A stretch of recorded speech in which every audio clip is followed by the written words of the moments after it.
अगर आप group D का एग्ज़ाम देने वाले हैं या दे दिए होंगे तो आपको पता होगा कि किस प्रकार के प्रश्न पूछ रहे हैं। तो उन्हीं प्रश्नों का निचोड़ हम लेके आए हैं। इसमें 30 महत्वपूर्ण प्रश्न जो देखेंगे आप, इसी प्रकार के प्रश्न देखने को आपको मिल रहे हैं।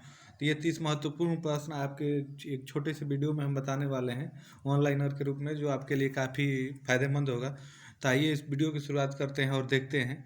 तो इसमें देखेंगे आपका पहला प्रश्न पूछा है इसमें कि विश्व प्रसिद्ध खारे जल की सांभर झील कहाँ स्थित है। यानी इसमें पूछा है सांभर झील आपकी कहाँ स्थित है, तो आपके राजस्थान में स्थित है। इसी प्रकार के प्रश्न आप देखेंगे पूछ रहा है पेपरों में।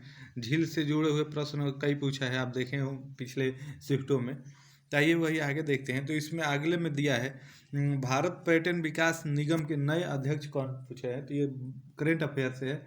ये देखेंगे, ये आपके संबित पात्रा होंगे जो बीजेपी के हैं। तो इसमें ये होगा, आप देखेंगे इसी प्रकार के प्रश्न पूछ रहा है। आगे देखेंगे हड़प्पावासी किस वस्तु के उत्थान में सबसे आगे थे। तो आपके कपास उत्पादन ज़्यादा मात्रा में करते थे, तो ये इसमें सही होगा। इसी प्रकार के प्रश्न आप देखेंगे ग्रुप डी में देखने को मिल रहे हैं। उसके आगे देखेंगे तो बढ़ते हुए पौधे को निम्नलिखित में से किस तत्व का सबसे अधिक मात्रा में आवश्यकता होती है। तो आपको पता होगा ये नाइट्रोजन की आवश्यकता होती है। आइए वही अगले प्रश्न की बात करें। तो अगले प्रश्न में देखेंगे पूछा है विश्व के किस प्राकृतिक प्रदेश को सर्वाधिक वार्षिक तापांतर पाया जाता है। किस प्रदेश में वार्षिक तापांतर पाया जाता है, इस प्रश्न का आशय ये है। तो ये आपके टेंगा प्रदेश में पाया जाता है, तो आप इसे भी ध्यान में रखेंगे। आगे दिया है कि निम्नलिखित सबसे भारी धातु पूछा है, तो वो यूरेनियम होता है। आप इसे ध्यान में रखते हुए चलेंगे। भारत में निजी क्षेत्र में पहला रेडियो स्टेशन कहाँ स्थापित किया गया। तो ये बेंगलोर में किया गया है, आप इसे ध्यान में रखेंगे। जीवन चक्र की दृष्टि से पौधे का सबसे महत्वपूर्ण अंग कौन सा है। तो आपका पुष्प होता है। इस प्रकार के प्रश्न आप देखेंगे जीव विज्ञान के अंतर्गत बन रहे हैं। तो आगे वही आइए देखेंगे। तो महाराष्ट्र के किस सुधारक को लोक हितवादी कहा जाता है। तो वो गोपाल हरि देशमुख को कहा जाता है, आप इसे ध्यान में रखेंगे। आइए वही आगे प्रश्न की बात करें। तो अगले प्रश्न में आप देखेंगे आपका पूछा है महाराष्ट्र के किस सुधारक को लोकहितवादी कहा जाता है। तो ये आपके गोपाल हरि देशमुख को कहा जाता है। वही आगे आइए देखते हैं।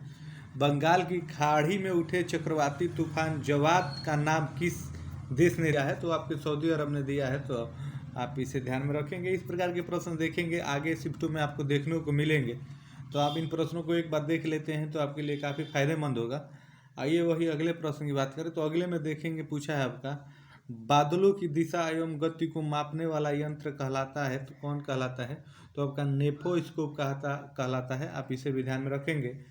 जो चित्रकला के शत्रु जो चित्रकला के शत्रु हैं मैं उनका शत्रु हूँ, किस ये मुगल बादशाह का कथन था। तो ये आपने जहांगीर ने कहा था, तो इस बात को आप ध्यान में रखेंगे।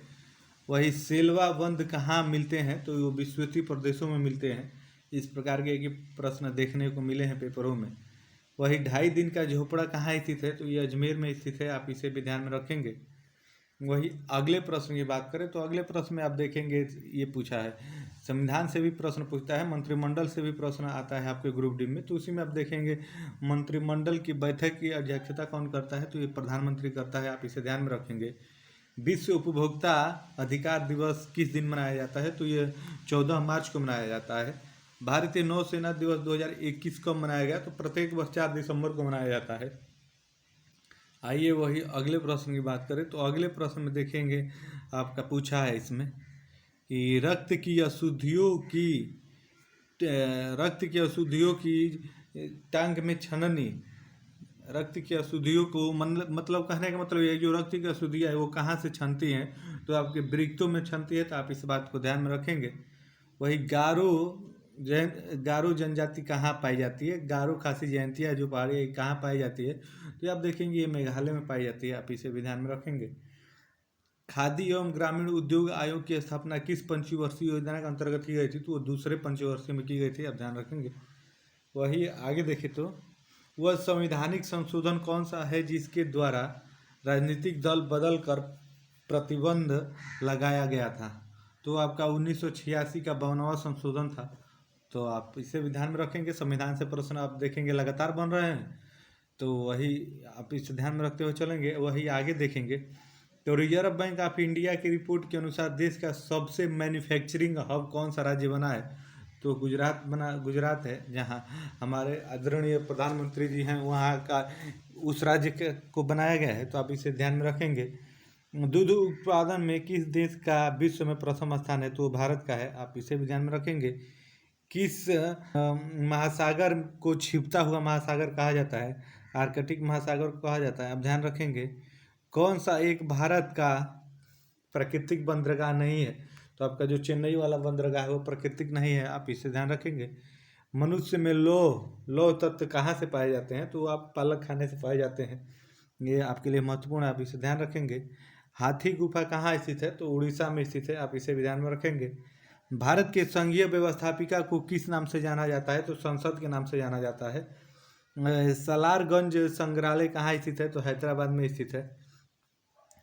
आईसीसी अंडर 90 विश्व कप किसने जीता, तो वो आपके भारत ने जीता। तो आप देखेंगे इसी प्रकार के प्रश्न आपको देखने को मिलेंगे ग्रुप डी के अंतर्गत। तो ये प्रश्न आपके लिए काफ़ी महत्वपूर्ण है, एक बार आप देख लेंगे तो आपके ध्यान में हमेशा ये रहेगा। तो अगर आपका इसका पीडीएफ चाहिए तो आप हमारे टेलीग्राम ग्रुप से जुड़ सकते हैं, वहाँ पे इसकी पीडीएफ प्रोवाइड करा दी जाती है। तो अभी तक आपने हमारे चैनल को सब्सक्राइब नहीं किया है तो चैनल को सब्सक्राइब कर लीजिएगा और बेल आइकन वाले बटन को दबा लीजिएगा। तो मिलते हैं आपसे नेक्स्ट वीडियो में, तब तक के लिए आप सभी को जय हिंद, धन्यवाद।